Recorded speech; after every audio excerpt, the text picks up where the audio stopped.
Hey everybody, Brian Walker with Acme Tools, and today we're smoking shotgun shells on the Traeger. Now if you're not familiar with what a smoked shotgun shell is, we've got manicotti shells. We're going to be mixing up some cheese, jalapenos, onions into pork sausage.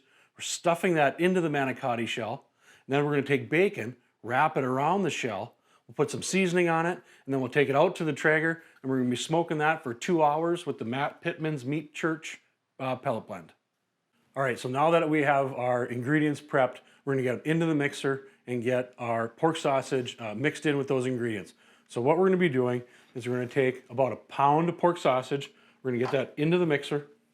We're gonna take about 1/4 cup of shredded cheddar cheese, we're gonna get that in. We're gonna take about 1/4 cup of chopped white onion and about 1/8 of a cup of diced jalapenos. Get that into the mixer, and we'll get that fully blended. All right, so now that our stuffing is completely mixed, we're gonna start putting that into the manicotti shell. Several ways to do this. You're gonna have to find out what works best for you. You can actually just stuff it in, take a little bit at a time, push it in, get it to about halfway, and then work your way in from the other side. Other methods would be to get a ball in your hand and just put the manicotti in, basically letting it stuff itself. So you're gonna have to see whatever works out best for you, but you're gonna wanna get the stuffing completely inside because some of the fat that's gonna come off of this sausage will help cook the pasta. So now that we have this piece fully stuffed, we're gonna go over to the bacon and we're gonna start to wrap. We're going to be wrapping to completely cover the pasta. If you need to, you can adjust it out a little bit, pull it here and there. Get that covered, and then that shell is ready to go. Now we'll repeat that for the rest of the manicotti. We have started with 1 pound of ground sausage. We're going to get about 10 shells, but we'll see how that goes. We're just going to stuff until the meat is gone. All right, so now that we got them all stuffed and wrapped, we're going to hit them the outside with a little bit of Traeger rub, and then we're going to put these in the fridge for about 1/2 hour just to let them sit. Now you can go as liberally or as sparingly on the rub as you want. This is all personal taste, and that goes for the ingredients as well. So as you're mixing the pork sausage with your ingredients, you can do whatever you'd like to do. Now, another thing we can do is we can put barbecue sauce on top of these. We're gonna wait till later to do that, but for now, we're just gonna go with the Traeger rub. All right, so now we got all of the shotgun shells stuffed. We ended up getting 38 shotgun shells out of 4 pounds of pork sausage. So it's all gonna depend on how you stuff it. So now we're gonna get these into the fridge. We're gonna let them hang out in the fridge for about 1/2 hour, and we're gonna head out to the Traeger and get that fired up. All right, so now that we're outside at the Traeger, we're gonna be using the Matt Pittman signature blend. This is the Meat Church pellet blend. We're gonna get it loaded into the hopper, and we're gonna be cooking those shotgun shells for 2 hours, roughly 2 hours at 250 degrees.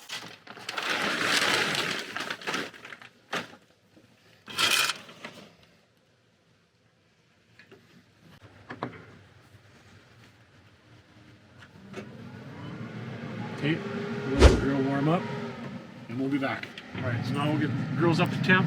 We're at 250. We'll get these loaded up, and then we're gonna let them sit for about 2 hours.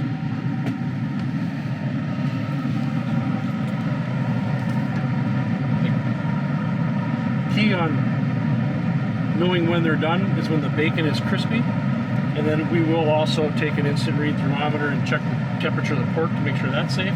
But it should be right around 1:45, 2 hours. We're going to be looking for crispy bacon and internal pork temperature of right around 165. 170 is fine as well too. There's plenty of fat in it, and we'll be able to check that out with the thermometer. And then with those temperatures, we're going to be cooking that pasta at the same time.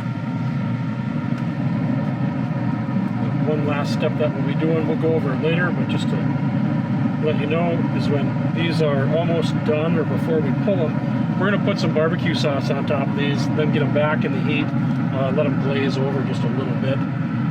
That's going to give us that beautiful color, another level of flavor. And the nice thing with this Traeger is how big the cooking surface is. So we're going to work at getting all 40 of these, or 38 of these shotgun shells on there so we can get the smoke flavor on all of them.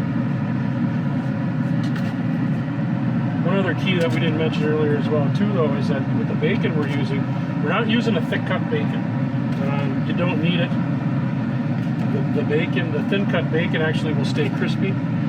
The thick cut bacon will take a little too long to cook. And then by that time your pork is going to be dried out.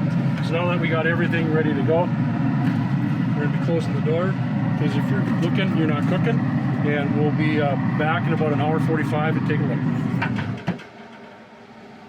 Hey everybody, so we're about an hour and a half in and it's smelling really good. We're going to take a peek to see what we need to do next. I know we said we're going to wait 2 hours, but it's an hour and a half and it's been long enough. So they're looking really good. We're getting some good crispiness on the bacon. It's rendered down a little bit. We grab our thermopen, check the temperatures of the pork on the inside.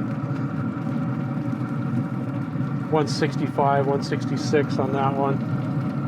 Get something more in the middle. 175. These are ready to go. What we're going to do now is go back inside, grab some barbecue sauce, then we'll come back out and we're going to put a glaze on the top of these. Let them go for about another 15 minutes just to set that glaze, and then we're going to be ready to pull them off. All right, so what we're using for barbecue sauce would be the Mad Dog Merrill Midwest Grillin' hickory flavor. It's a really good barbecue sauce and it's made in the upper Midwest, so it's something that we're trying to support, being an upper Midwest company ourselves. So we'll get in and just start pasting these on.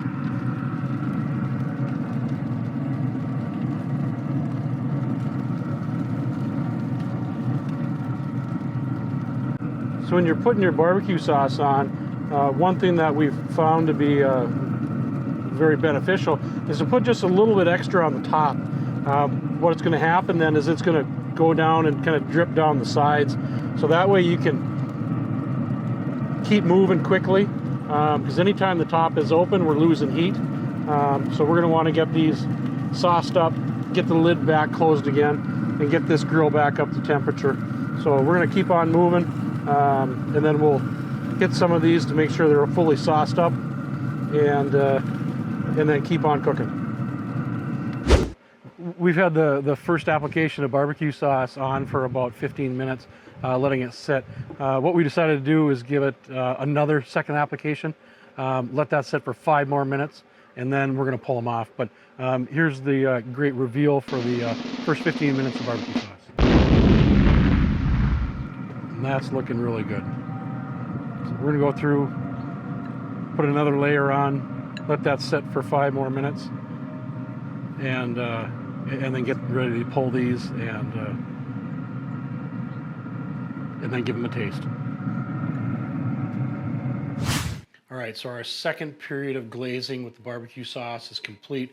We grabbed one and we're going to cut into it right now.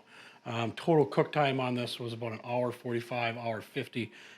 So let's see what we can do.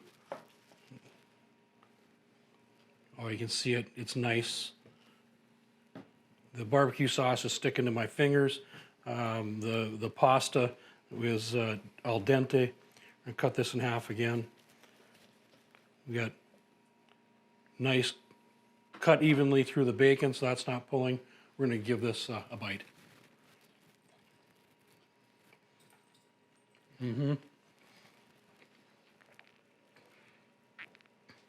Good smoke flavor on that.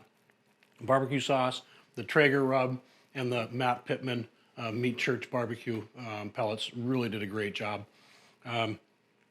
Everybody, this was a really fun and easy cook to do on the Traeger. So if you're looking for a first cook, or if you're just looking to do something different, the smoked shotgun shells are something you're definitely going to have to try. We want to say thank you to everybody for watching. And remember, if you're in the shop, in the kitchen, or on the job site, to always do your best work.